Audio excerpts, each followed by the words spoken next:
Dans la capsule 2B, nous allons vous expliquer comment résoudre les questions de la capsule 2. Premièrement, il faut se rendre dans le fichier I6 qui est intitulé Statique étudiant.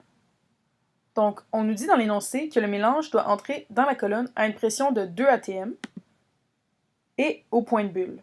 Donc, on va aller ici dans Process 5 qui est en fait l'entrée de la colonne à distiller du procédé. Ici, on veut une pression qui est de 2 atm.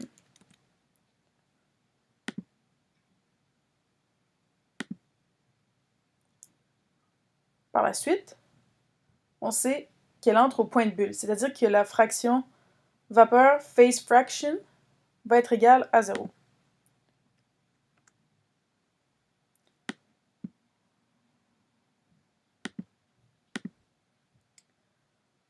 Par la suite, on nous dit que dans le courant Process 1, on a une température de 70 degrés Celsius. Et on a une pression de 1,5 atm.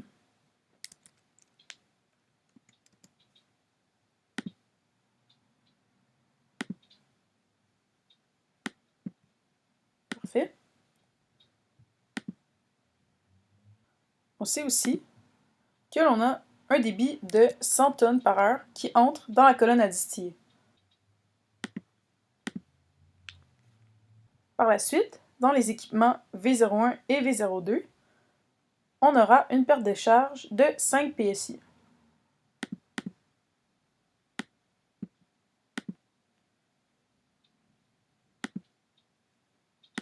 On a un delta P de 5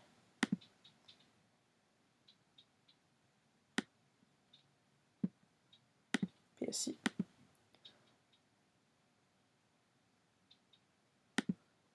Par la suite, on veut bien vérifier que la valve soit de type linéaire avec sizing method étant CV.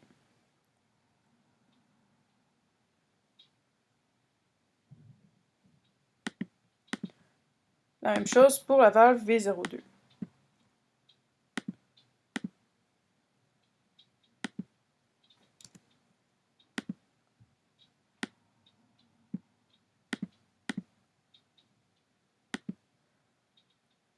Par la suite, on nous indique des pertes de charge de 10 kPa dans la calandre de l'échangeur HX01 et de 20 kPa dans les tubes. Pour changer la perte de charge, on va ici cliquer sur l'échangeur. On va aller dans Paramètres et ici Specified Pressure Drop en kilopascal dans le Shell Side, c'est-à-dire la calandre. On va indiquer 10 kPa, tandis que dans les tubes, le côté tube, on va indiquer 20 kPa.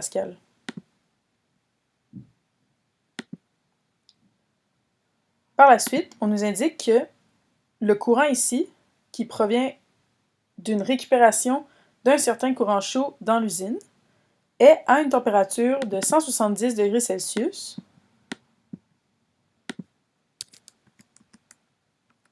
et à une pression de 200 kPa.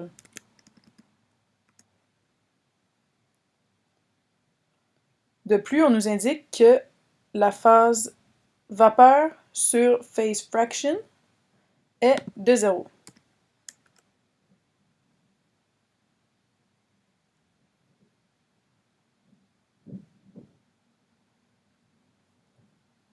Ensuite, on nous indique que l'eau sort de l'échangeur de chaleur avec une fraction, ici, vapor phase fraction de 0.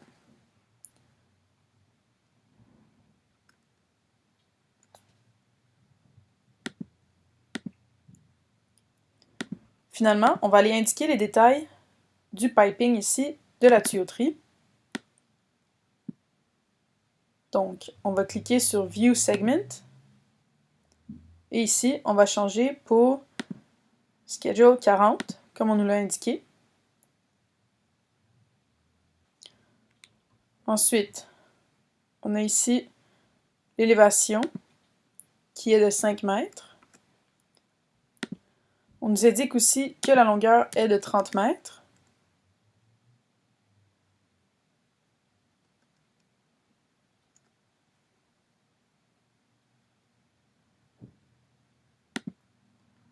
Et ici, on nous indique aussi que la perte de chaleur est de 0.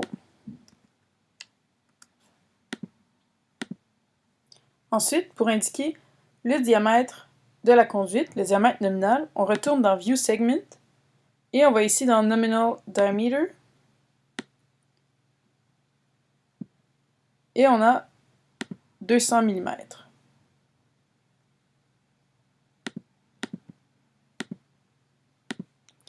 On peut voir ici que toutes les lignes deviennent en bleu foncé, c'est-à-dire que toutes les spécifications nécessaires ont été rentrées et on peut maintenant faire la simulation. La première question qui nous était demandée était « Quelle est la consommation énergétique de la pompe? » Donc pour avoir ce résultat, on va retourner dans le fichier i6. On va dans la pompe et on retrouve ici dans « Performance » la valeur totale de la puissance en kilowatts qui est de 6,476 kW. Ceci équivaut donc à la réponse que l'on souhaitait obtenir. Par la suite, on veut savoir quel est le débit de vapeur d'eau nécessaire pour combler les besoins en chauffage. On dit ici qu'on a besoin de débit de 3,645 tonnes par heure de vapeur d'eau. On va donc retourner dans notre fichier i6 et on va aller voir le débit dans ici Utilities 1. Donc, on a ici notre mass flow en tonnes par heure, qui est égal à 3,688 tonnes par heure. C'est ici le résultat que l'on voulait obtenir à la question B. Par la suite, on voulait savoir quel est le pourcentage d'ouverture de la vanne V01 par défaut dans i6. Pour observer le pourcentage d'ouverture de la vanne par défaut dans i6, on n'a sûrement qu'à survoler la vanne V01. On peut voir ici le dernier paramètre qui est pourcentage open, qui est de 50%.